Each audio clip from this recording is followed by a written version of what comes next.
Normalement. C'est bon, enregistre l'appel, là, il y a marqué.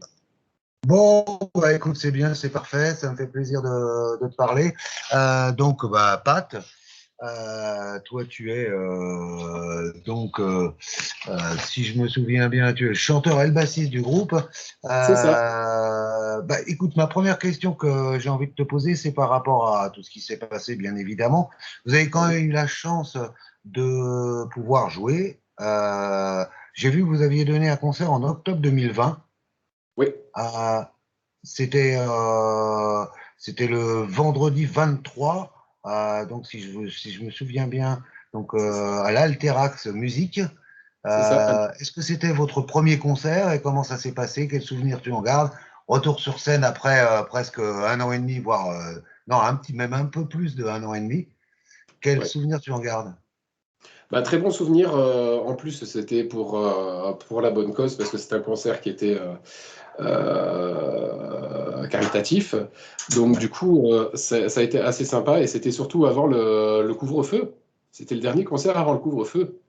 Ah, c'était avant le couvre-feu, donc le Ça a été deuxième après, couvre-feu en fait. ça a été après le confinement et juste avant le couvre-feu, ouais. Ils nous avaient tendu Voilà. un couvre-feu. Voilà. J'ai l'impression que ça fait Oui, oui, 3 je me ans, souviens. 3-4 ans, et qu'on en est au 75e confinement, mais pas loin. Ouais, c'était pas mal. Ouais. Et je sais pas si c'est fini. Donc, est-ce que vous avez joué des nouveaux titres? Bon, il y a l'EP qui est sorti. Est-ce qu'à l'époque, vous jouez aussi des nouveaux titres ou est-ce que ils n'étaient pas prêts? On a joué Get Dirty, oui, en nouveau titre à ce moment-là. Le titre éponyme de l'album, du moins de l'EP, que je Ouais, vous présente ici. on voit bien. Get Dirty, c'est le volume 1.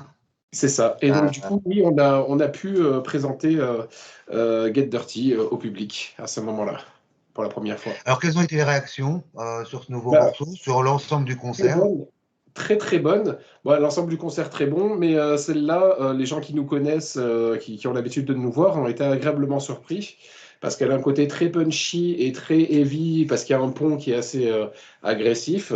Et donc du coup, les gens ont été agréablement surpris en se disant waouh, c'est pas du balls out qu'on connaît, ça envoie du steak quoi. Donc c'est ce qu'on a eu et on s'est dit ah ouais, on tient quelque chose. Alors vous avez aussi joué, alors ça c'était un petit peu avant hein, quand même, c'était le 20 novembre 2019, vous avez joué à Colmar, au C'est ça. Grienne, une salle qu'on ne présente plus, hein, très connue, avec les Electric Mary. Yes. Donc, quel souvenir tu gardes de ce concert et de la rencontre avec Electric Mary? Je pense que vous ne vous connaissiez pas avant, donc ça a Non, été on la se connaissait première fois Ouais, on que se vous connaissait pas rencontrez. avant, mais on s'est rencontrés là-bas. Et Ouais, déjà, super concert. On a enchaîné 2 concerts en 2 jours parce qu'on a joué le vendredi à Colmar et le samedi à Châteauneuf-de-Grâce, donc à côté de chez nous. ouais. Donc on a commencé, on va dire, les festivités dans l'avion. Moi personnellement, à 10 heures du mat, on, on a commencé un peu à picoler dans l'avion, un peu beaucoup même. Et donc, du coup, ça a été un week-end assez arrosé et très rock'n'roll, en fait. Ouais. Euh, j'ai dû dormir 20 minutes dans tout le week-end et j'ai dessoulé le lundi après-midi, quoi. Euh, voilà. C'était assez cool. Et Ouais. c'était très rock'n'roll. Et puis voilà, la rencontre avec Electric Marie, elle s'est faite vraiment quand on arrive au catering. Et ouais, on bouffait tous ensemble.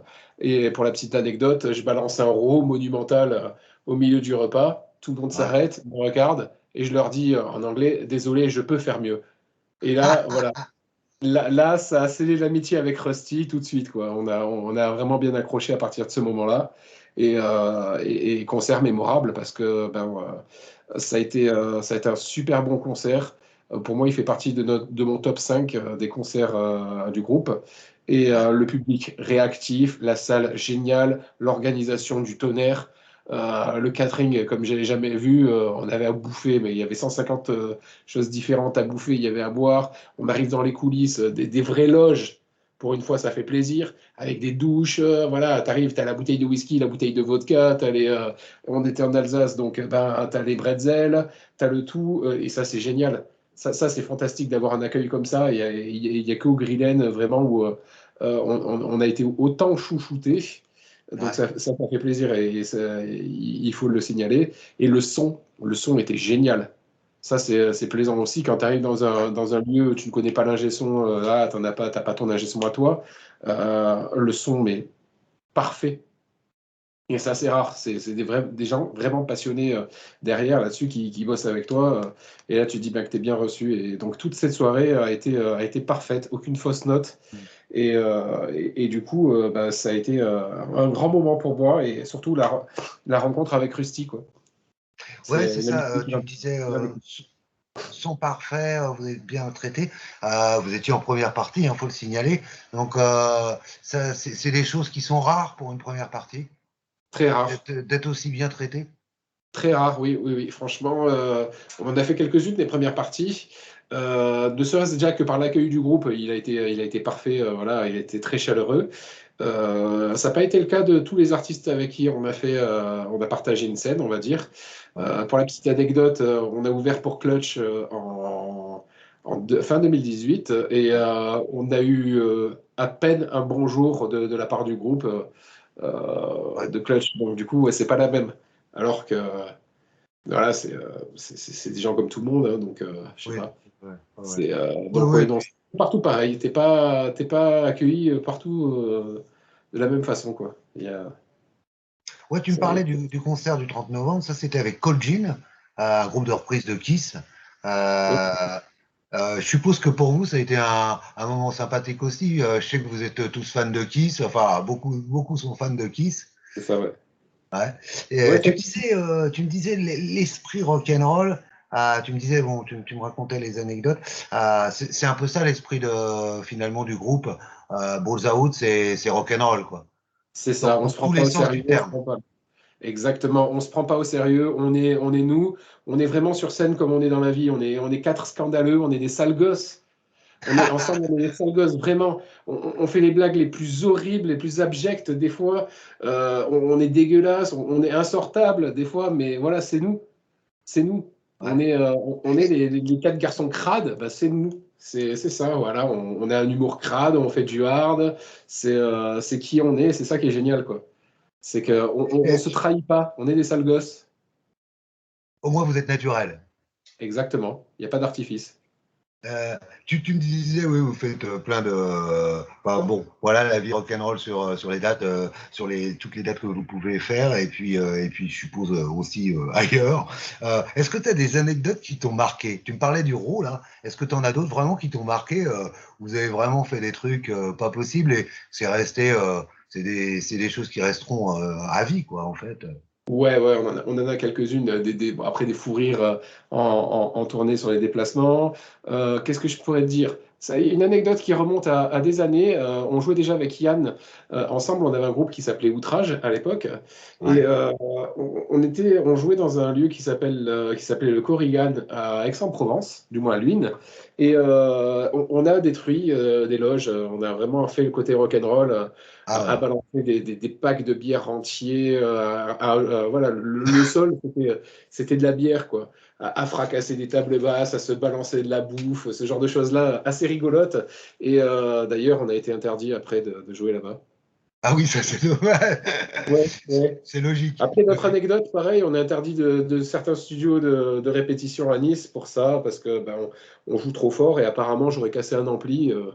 Mais c'est pas vrai d'ailleurs, je l'emmerde le gars, techniquement. Si tu te reconnais, je t'emmerde, mais c'est pas grave. Voilà. Et Oui. d'ailleurs, on a fini par,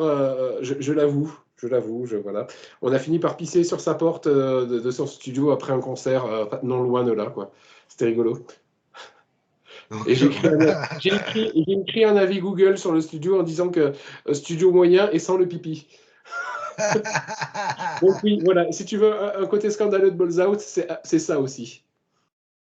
Voilà. ouais, là c'est plus l'esprit Motorhead, je dirais. Motorhead du début, hein. Ouais, bah, voilà, on est dans le même état d'esprit et voilà, on kiffe voilà, ces conneries-là. C'est, Ouais. euh, on est des sales gosses, c'est tout. Alors, il y a cet EP, on en parlait tout à l'heure, tu l'as bien montré, tu peux le remontrer si tu veux. EP, donc avec 4 titres. Et vous avez annoncé une trilogie sous forme d'EP, je suppose. C'est ça. Comment s'est née cette idée? Qu'est-ce qui vous a poussé finalement à pas faire un album, mais à faire un EP 4 titres en disant, bon, bah, il y en aura deux autres très bientôt? Oh, la flemme peut-être, hein, la flemme d'enregistrer. Non, je déconne. Ou pas, hein, on sait pas. Non, on avait envie de proposer plusieurs trucs, plusieurs sorties assez, on va dire, regroupées, Ouais, plutôt que de sortir un album d'un coup et voilà, on parle une fois, voilà, on en parle une fois, merci, basta, et plus personne n'en parle autour. ouais, Là, de sortir, de faire une trilogie, ben, ça va permettre de parler un petit peu plus longtemps du groupe, de faire parler de nous un petit peu ouais. plus longtemps. C'est stratégique. Et surtout, chaque EP aura une couleur bien différente. Donc, du coup, ça va apporter un nouveau visage à chaque fois, une nouvelle oreille à porter sur le groupe. Donc, du coup, ben, ça va être un petit univers à chaque fois. Ça veut dire que vous avez déjà composé tous les morceaux pour les trois EP ou pour l'instant vous Quasi, avez que quasiment? quasi. Ouais, le deuxième, il est dans les, il est prêt à être enregistré. Ouais. Voilà. Et le troisième, on est en train de fignoler tout ça. Voilà, on a la liste des chansons, on en a plusieurs. Il ne Ouais. manque plus qu'à sélectionner les meilleures et de bien les peaufiner pour apporter la touche finale de cette trilogie. Alors, tu me disais, il y aura trois couleurs différentes. Oui, Bon, là, celui-là, le premier, il est très rock'n'roll, c'est du Balls Out ça. comme on connaît. On parlera aussi du single parce que avec Rusty Brown, c'est quand même pas mal. Quelle autre couleur tu envisages pour les deux autres? Alors, le prochain, il sera un peu plus heavy. On va un peu explorer notre côté heavy aussi, parce que bah, on en a un. Et du coup, tout en restant hard, dans le hard qui nous caractérise, on va lorgner un petit peu du côté heavy metal pour montrer que bah, on a des couilles, on en a quand même. Donc, voilà, on va apporter ça. Ouais, avec un nom pareil, ce serait dommage que vous en ayez Ouais. pas quand même. Oui, au niveau de l'enregistrement de cette EP, est-ce que ça s'est passé au Snack Cup Studio, je crois, C'est hein, ça. en mars 2021, donc c'est mars de cette année, quoi, c'est tout Ouais. récent. Vous avez pu travailler comme vous vouliez, vous avez travaillé tous ensemble en studio, ou comment s'est On passé l'enregistrement? On a fait plusieurs sessions. Donc, on commence toujours par la batterie. Après, on a fait session basse et après session guitare. Et à la fin, on a fait le chant et Ouais, les backing vocals. Mais ouais, on travaille comme ça en fait maintenant parce qu'on a pour le premier album, le premier EP, pardon, on l'a enregistré de façon live. ouais. C'est chouette hein, quand bah, ça fait plus démo qu'autre chose en fait quand on le réécoute. C'est moins pro, mais il y avait quand même voilà, il y avait déjà tout l'esprit. Mais là maintenant, ouais, on arrive dans une ère un peu plus professionnelle, Mhm. dans un studio voilà on a bossé avec Rémi Maillot qui est complètement génial là-dessus parce que il a bien capté l'essence du groupe et il en est même devenu un membre dans un sens dans la façon de produire l'album. Donc du coup, voilà, il fait partie de la famille Balls Out et c'est génial d'être allé chez quelqu'un bah, qui te comprend totalement, Mhm. t'as pas besoin de grands discours pour lui expliquer ce que tu veux. Le mec, il sait ce que tu veux, c'est un musicien aussi, donc du coup, quand il te donne un conseil, c'est pas juste un conseil de pouce-bouton. Le mec, Ouais. il sait de quoi il parle, quoi. Donc ça, c'est génial d'avoir cette relation-là avec lui et d'avoir un studio vraiment cool avec qui bosser, quoi. Est-ce que quand tu rentres en studio comme ça, vous avez un son en tête, ou alors vous confiez tout à l'ingénieur du son et c'est lui qui détermine le son de l'EP? Bah, on a déjà des idées, on arrive quand même assez billes en tête sur une direction du son. Généralement, on bosse un peu chacun à la maison en se disant, tiens, j'aimerais un peu sonner comme lui ou comme lui sur cette chanson aussi ou ça. Et on le dit quand on arrive sur les premières sessions, voilà, on a envie de sonner comme ça tout en étant balls out. Donc du coup, la magie, elle se fait rapidement. Voilà, Rémi comprend très rapidement ce qu'on veut nous montre quand même voilà, des petits trucs des sons, notamment moi à la basse, je suis passé sur un camper, donc sur une modulation d'ampli.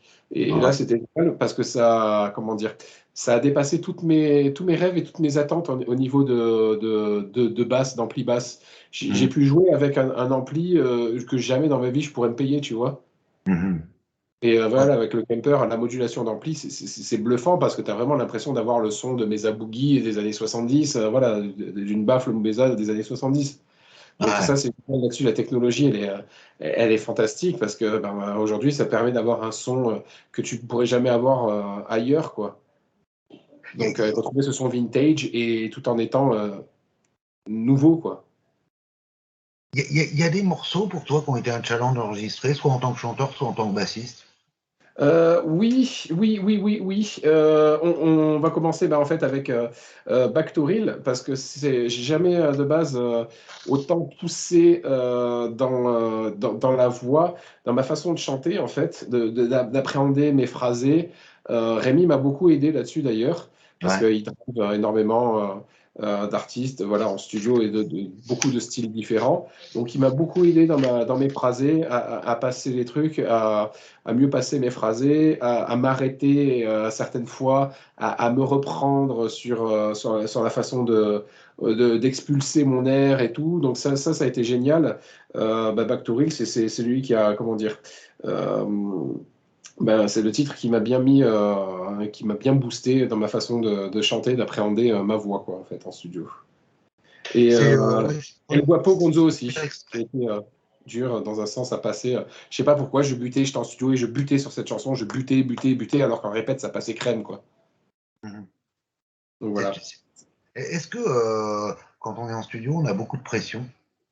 Pas du On tout. en a quand même pas mal. Moi, personnellement, quand je suis au chant, à enregistrer le chant, j'en ai énormément, je m'en mets énormément. J'ai l'impression que, en fait, du fait que je chante là, que ça soit isolé, qu'on n'entende que ça, je me mets une pression de ouf en me disant que je suis la pire des merdes en tant que chanteur, que c'est dégueulasse.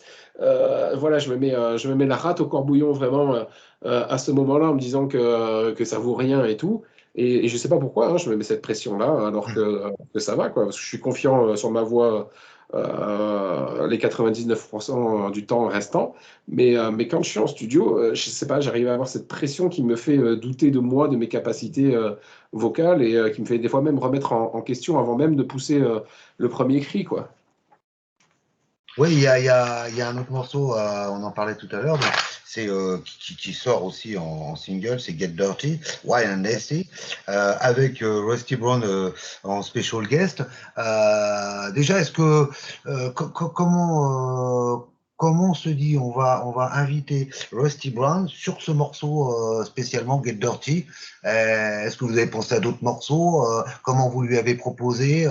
Comment toute cette mise en place s'est passée? Alors, en fait, quand j'ai écrit les paroles et ma ligne de Get Dirty, je l'ai vu vraiment comme une chanson avec un question-réponse.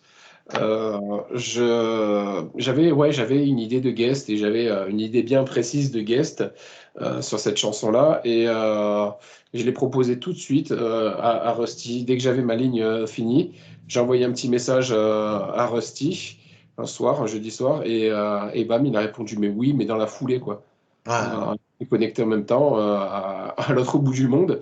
Et il m'a dit oui, vraiment dans la foulée. Et puis j'ai envoyé des premières démos enregistrées sur mon téléphone pourri en lui disant voilà, l'idée générale, ça va être ça. Je vais commencer genre les deux premières phrases, tu feras les deux autres. Est-ce que ça te dit? Et après, on se rejoint sur le refrain. Et il a dit oui tout de suite. Bon, il y a eu le confinement en Australie qui a été assez strict, on ouais. va dire. Et il a pu rentrer en studio. Il l'a fait dès qu'il a pu rentrer en studio pour le faire. Il nous a envoyé ça. Et dès que ça a été prêt, on a envoyé nous le reste à Rémi au studio qui a bien collé ça et qui a vraiment réussi à mettre à côté deux voix qui sont à deux bouts du monde différents, quoi. Ouais, ce qui est quand même, ouais, ils sont australiens, hein, c'est vraiment l'autre côté de la planète. Mais je suppose que un de ces quatre, vous allez vous retrouver tous sur scène C'est et ça. que là, il va se passer des choses, quoi. Ouais, ouais, ouais, ouais. Déjà, ouais, ouais. C'est prévu qu'il retourne en Europe et en France et qu'on se fasse de la petite date en commun. Donc, c'est déjà prévu depuis un petit moment, ça. Alors j'ai Donc, vu un truc incroyable, là, j'ai vu une photo où vous étiez, bah, ça c'était en février 2020, vous étiez en photo avec Chris Thomas. D'ailleurs, il le remercie à droite à gauche. Euh, donc l'ancien guitariste de Wasp, qu'on ne présente plus, quoi. Et comment s'est passée la rencontre? Comment finalement vous retrouvez en photo avec... Je sais qu'il vit dans la région, Oui, mais il vit au Canet, donc pas très loin de Cannes, à quelques minutes de chez nous. Et bah, c'est devenu un ami, en fait, depuis un petit moment. Et ouais, puis, c'est vrai que bah, on se croise de temps en temps, de base. Et on a pris le temps de se croiser bah, en février 2020. On est tombé ensemble en même moment au studio de répète.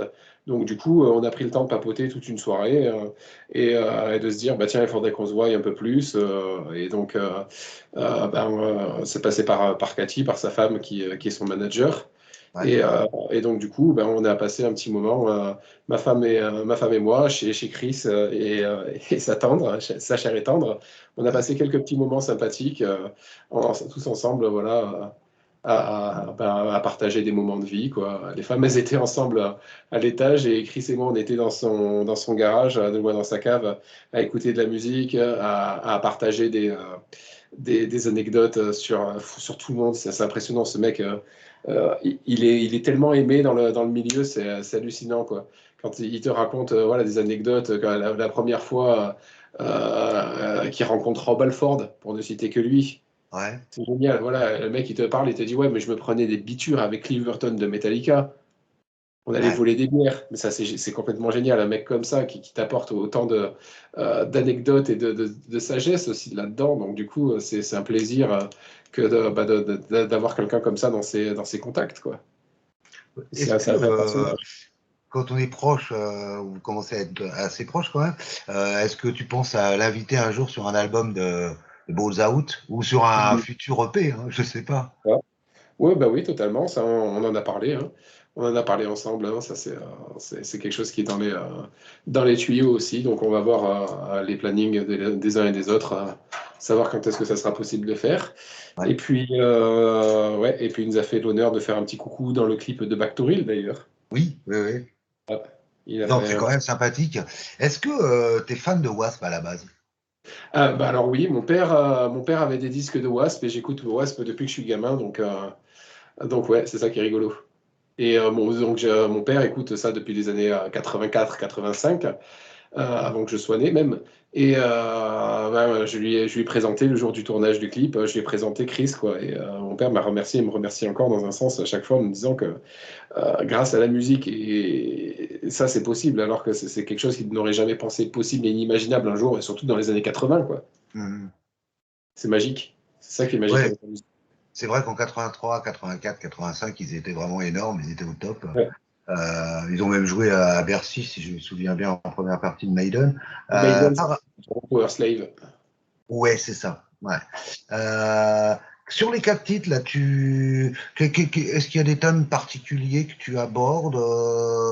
Est-ce que c'est toujours dans le même esprit ou... Toujours. Toujours dans le même esprit, sexe, drogue et rock'n'roll, quoi. On change pas D'accord. une équipe qui gagne, hein, voilà, autant sur El Guapo Gonzo, c'est une déclaration d'amour dans un sens au rock'n'roll traditionnel. Ouais. Euh, c'est ouais, avec plein de petits clins d'œil dedans. J'aime bien mettre des clins d'œil dans mes chansons, des petits rappels à d'autres de nos chansons à nous, à des chansons connues plus ou moins. Donc du coup, voilà, dans celle-là, il y a pas mal de petits clins d'œil, dont un clin d'œil à Kiss d'ailleurs, Oui. euh, en citant Lick It Up, voilà, Mais dedans. c'est pas la première fois que vous faites un clin d'œil à Kiss, si je me souviens bien, il y a un des morceaux du du premier album, Ouais, où vous aviez aussi fait un petit clin d'œil à voilà. Kiss. C'est ça, bah, j'ai fait plusieurs petits clins d'œil. Il y a Kiss, dans le premier album, il y en a même il y a une référence à téléphone, Ouais. avec son rayon. Donc du coup, ouais, j'aime bien m'amuser dans mes textes à mettre des petits clins d'œil, voilà, des petits rappels à des choses que j'aime, en fait. Je m'amuse, c'est mon petit truc à moi, quoi. Je vois que tu as le livre de Rob Alford juste derrière toi, Confession. Bien, ouais, Euh, Ça aussi, c'est un artiste important pour toi, Judas Priest, Rob Alford? ouais, totalement. Totalement, parce que ben, déjà, sur son histoire personnelle, c'est un mec qui a toujours assumé son homosexualité, qui a eu les couilles, en fait. Il a une paire de couilles énorme, ce mec-là, d'avoir dans un milieu, dans les années 80, très macho, très, voilà, Ouais. d'avoir porté ses convictions et qui il est devant le monde. C'est le premier à avoir révélé en plus son homosexualité dans tout le milieu. C'est Ouais. le premier, le mec. Et franchement, il en faut des couilles pour ça. Et Judas Priest, oui, ça fait partie des groupes incontournables, au même titre que Maiden, Motorhead, Metallica, voilà, et que Black Sabbath. Pour moi, Mm. c'est une famille, c'est une seule et même famille, tout ça. Et oui, c'est un grand-père, voilà, ce mec-là, c'est un grand-père dans la musique. Au même titre que Lemmy, au même titre que Ozzy, voilà, tu vois, c'est des gens qui ont bercé ma vie et que c'est des figures de grands-parents que j'ai eu plus que, voilà, plus qu'autre chose, quoi. J'avais des posters gamins, voilà, c'est ça qu'il y avait dans ma chambre, quoi. Donc, Mm. c'est des mecs avec qui j'ai grandi. Est-ce que ça vous arrive de faire des reprises sur scène? On est nul en reprise. Sincèrement, on est très nuls. On n'a pas envie de Moi, c'est massacrer, en bon, en fait. fait. On n'a pas envie de massacrer les œuvres et de se faire huer, lyncher là-dessus. On en a eu fait quelques-unes, hein, à un moment dans le groupe. Au début, surtout, on faisait un medley Led Zeppelin, généralement. On partait sur du Led Zepp, sur du Black Sabbath. Donc, du coup, oui, on l'a fait quelque temps. Mais non, on a abandonné l'idée parce que ben, déjà, voilà, ça bouffait du temps qui aurait pu être remis sur d'autres compos. Donc du coup, on a dit non, ben, on va arrêter ça. Et puis oui, on faisait ça généralement à un moment du set où on avait 4 grammes dans le sang. Donc on massacrait les choses plus qu'autre chose, donc les chansons plus qu'autre chose. Donc du coup, on a dit non, vaut mieux arrêter les frais là et se concentrer sur les compos. J'ai vu que vous aviez signé pour, avec un label qui s'appelle Rock City Music Label, Oui, qui est digital, hein, si j'ai bien compris. c'est ça.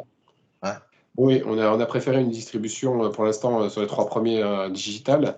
Et ouais, à la fin de la trilogie, on sortira, quelques temps après, on sortira un coffret, peut-être coffret vinyle, ouais. avec le tout et d'autres petites surprises dedans. Donc du coup, on va essayer de faire quelque chose de bien sympathique et de physique à ce moment-là. Tu veux dire que le volume 1 que j'ai dans les mains, Get Dirty, qui lui est physique, c'est juste pour la promotion, il n'y a pas de C'est distribution, ça. il n'y a pas de vente, quoi. C'est que pour la presse. Voilà, on a envoyé à Roger de Replica un certain nombre de CD pour qu'il l'envoie aux chroniqueurs, aux journalistes. Voilà, c'est tout. À chaque sortie, on fait ça. Donc, les journalistes qui ont la galette, c'est collector. D'accord, donc on va le garder Tapez bien pas bien, vous pouvez précieusement. la revendre d'ici à les 6 ans sur eBay. Vous allez faire des couilles en or. Mieux que le Bitcoin, les gars. À cette époque-là, dans 6 ans, vous serez à Bercy aussi, c'est pour ça. Mais ça, Pourquoi pas, on espère. Hein. On espère, hein, c'est jamais mort. Regarde, on a réussi à faire l'Élysée-Montmartre donc, ouais, euh, ouais. et sold out. Donc ça veut dire que c'est possible. Et on avait un an vraiment de scène Ouais. derrière nous à ce moment-là. Mais Vulcain l'a fait, hein. Vulcain l'a fait Voilà, oui, sur fait, plusieurs soirs d'ailleurs, hein. oui, Je crois que c'était en première partie de Maiden ou quelque chose comme ça. c'est ça. Bon, Ouais, en tout donc cas, du ils coup, l'ont fait, quoi. c'est Euh, possible. Oui, tout est possible. Hein. Quand on a la volonté de le faire et qu'on baisse jamais les bras, tout devient possible. j'ai vu un truc complètement dingue. Vous aviez tourné avec Adam Bomb, Oui, donc le guitariste américain, le New-Yorkais, grand fan de Kiss lui aussi d'ailleurs. il a failli les, Euh, comment? il a failli les rejoindre à un moment. Hein. Ouais, Euh, ouais, ouais. il a été question, ouais, ouais, il a fait il a fait une ou deux auditions avec eux, mais c'est rigolo quoi de se dire ce mec, voilà, il a failli être membre de Kiss quoi. Il a été remplaçant aussi pendant un petit moment chez les Guns N' Roses. Voilà, Ouais. il a joué avec, il a gravité autour de pas mal de monde quoi. Et on est fan, c'est un personnage Adam Bomb, oui, voilà, un vrai personnage avec son petit chien que j'ai failli tuer d'ailleurs, pardon. Pardon, Pipe. Voilà, j'ai failli le tuer, mais bon, c'est pas grave. Ça, Mais c'est anecdotique. Et je trouve oui, que il a une chanson qu'on adore, c'est Je t'aime bébé. C'est, ouais. euh, elle est merveilleuse. D'ailleurs, c'est ma sonnerie de téléphone. Donc, ouais, ouais, on aime bien Dame Bombe. C'est rigolo. Ça a été cool de partager une scène avec. Ouais. Il C'était est, assez sympa. Une soirée assez bizarre et trop alcoolisée. Je crois que ça a été le concert où on était le pire sur scène. Ouais, j'ai Ouais. descendu une bouteille de vodka, moi tout seul sur scène, je crois. Ah d'accord, ouais. Oui, ouais, c'était beau. Et on arrive quand même à jouer dans ces cas-là? Ouais, bah alors, c'est ce que on en parlait avec les gars il y a pas longtemps. C'est fou, hein, il y a un fusible de la mémoire là-dedans, sur les chansons, et sur la basse et sur les paroles. J'ai jamais foiré le truc, j'ai jamais loupé, ou je me suis jamais pas souvenu des paroles, en étant mais bourré, mais complètement bourré de chez bourré. Il y a un fusible, il y a un truc de sécurité là-dedans qui doit faire que il y a alcool et chansons basses qui ça marche très bien. Donc c'est rigolo. Est-ce que dans les futurs textes, tu as envie de parler, tu me disais, bon, c'est l'esprit rock'n'roll, mais de parler, de sortir un peu de cet esprit-là et d'aborder d'autres sujets ou pas du tout? Oui. C'est pas, je vais pas rester ma vie à écrire des chansons de cul, hein. Il y a aussi les nichons quand même. Il y a aussi les nichons, faut pas l'oublier. Non, mais non, sincèrement, oui. C'est, on a commencé sur certaines chansons qui seront sur le troisième, sûrement, des textes un peu plus mélancoliques, Ouais. qui parlent pas de cul, qui parlent pas voilà, de ce côté-là, sex, drogue and rock'n'roll, mais qui abordent, ouais, qui abordent des morceaux de vie, on va dire. J'ai envie de te Et, demander pour terminer, quel est le souvenir le plus marquant que tu aies vécu avec le groupe? Que ce soit marrant, que ce soit triste, que ce soit. alors, j'en ai deux qui sont liés à dans les mêmes 24 heures, en fait. Ouais, Le premier, c'est d'avoir fait le off du Hellfest en 2018 et d'avoir été rejoint sur scène par un nono de Trust ouais. qui fait partie, moi, de ma culture musicale depuis gamin, voilà, in utero même, j'ai envie de dire. Et de voir ce mec-là monter sur scène et jouer ta chanson à toi, Mhm. ça fait quelque chose. Parce que ouais, c'est le mec, quand même, voilà, qui a composé le riff d'Antisocial, voilà, qui est quand même voilà, un hymne. C'est le Smoke on the Water français, quoi. Ouais. Tu te dis, ce mec-là, voilà, il fait partie d'une légende. C'est Trust, voilà, c'est une légende. Et ce mec-là vient sur scène, toi, tu es en train de jouer ta chanson, très comme ça, tranquille. Et ce mec-là vient et joue ta chanson. Et là, alors là, c'est énormissime. Je me suis revu, je jouais tranquille, je l'ai vu, et j'essayais de me concentrer, et je me concentrais, je fermais les yeux, je jouais. Et je me suis revu gamin, avec le casque sur les oreilles, à écouter les vinyles de mon père de Trust. Mhm. Et là, je me suis dit, mec, regarde, c'est 25 ans après, tu joues avec lui. Mhm. Lui, il joue tes chansons à toi. Et là, ça a été un moment hors du temps.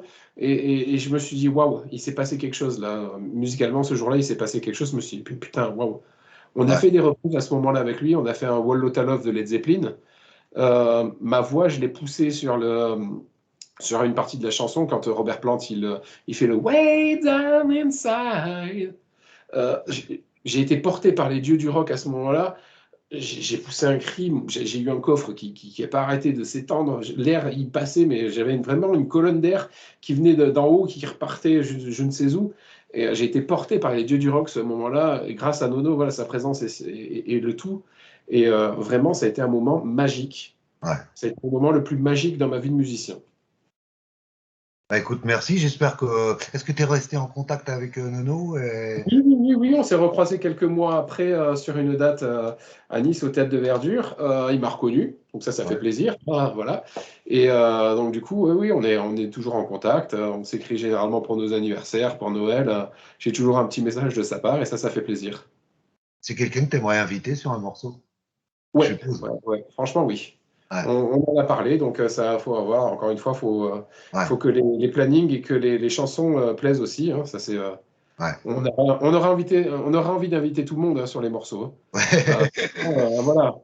Je, je vais réveiller l'Emmy des morts pour lui proposer, ouais. Mais non, c'est vrai qu'on devrait inviter plein de monde, mais après, faut que ça corresponde aussi à la personne. Donc c'est ça aussi à composer, à voir ce qui pourrait aller à telle personne ou telle personne. Mais on y pense, voilà, d'autres featuring. Nono fait partie des noms auxquels on pense souvent.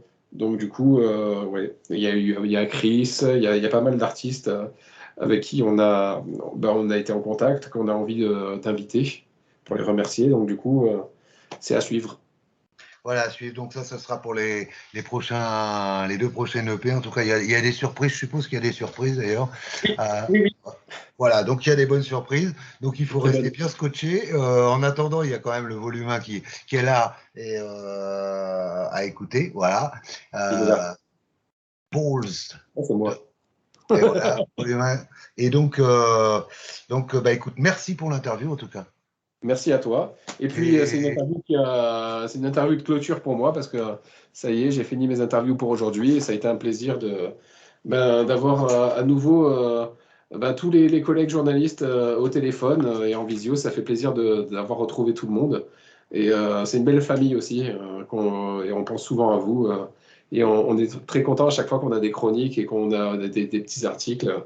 Ça fait plaisir de se dire que vous pensez aussi à nous parce que on pense souvent aussi aux journalistes, quand on compose des morceaux, on espère à chaque fois, on se dit que la presse aimera ça. Donc, ça, voilà, c'est un plaisir de se retrouver aussi. vous êtes de Nice, juste une petite question qui me vient. Vous êtes de Nice, ça se passe comment à Nice justement pour nous qui sommes parisiens, en tout cas moi, La comment c'est scène, la scène à Nice? Est-ce qu'il y a d'autres groupes rock hard comme vous? Est-ce qu'il y a un bon esprit? alors, il n'y en a pas beaucoup de groupes hard comme nous, hein. On est très peu, hein. En France, le hard qu'on joue, c'est vrai on est une poignée. On a nos collègues de Overdrivers avec qui on va jouer d'ailleurs cette année, 2022. Mais non, dans le sud, question hard rock, c'est pas top, hein. On est vraiment des seuls représentants du hard comme on le fait nous. Je crois qu'on est les seuls représentants. Après, il y a une scène quand même métal. Il y a une scène un peu émergente qui commence à sortir. Il y a beaucoup de groupes qui sont malheureusement splittés à cause du Covid. Mais oui, il y a une scène musicale à Nice c'est des pubs en fait, donc énormément de groupes de reprises ou de tributes. Donc il y a énormément voilà, de tributes et de groupes de reprises, mais peu de compos qui sortent du lot, quoi. Ok, bah en tout cas, il y a au moins vous, c'est déjà pas mal. Ouais, on n'est pas les seuls, mais ouais, voilà, on essaye de sortir un petit peu du lot, quoi. Et à Nice, il y a une structure vraiment sur Nice, il y a une structure pour les concerts, ça s'appelle l'Alterax. Il y a vraiment que eux en salle qui font, voilà, où les groupes de compos peuvent jouer. Ou sinon, la plus proche à côté de chez nous, c'est dans le Var, à une vingtaine de minutes de Cannes, on va dire. C'est le Monster Art, qui est tenu par Philippe Casetti, qui est un mec en or. Ouais, On l'aime, Philippe, on l'aime parce qu'il nous a donné notre chance pour le premier concert de Balls Out, le ouais, 7 janvier 2017. Et ouais. du coup, on essaie d'y retourner régulièrement parce que Philippe, c'est le mec le plus intègre dans le milieu de la musique Hmm. dans la région, parce que le mec, tu fais 2 entrées, il te paye quand même.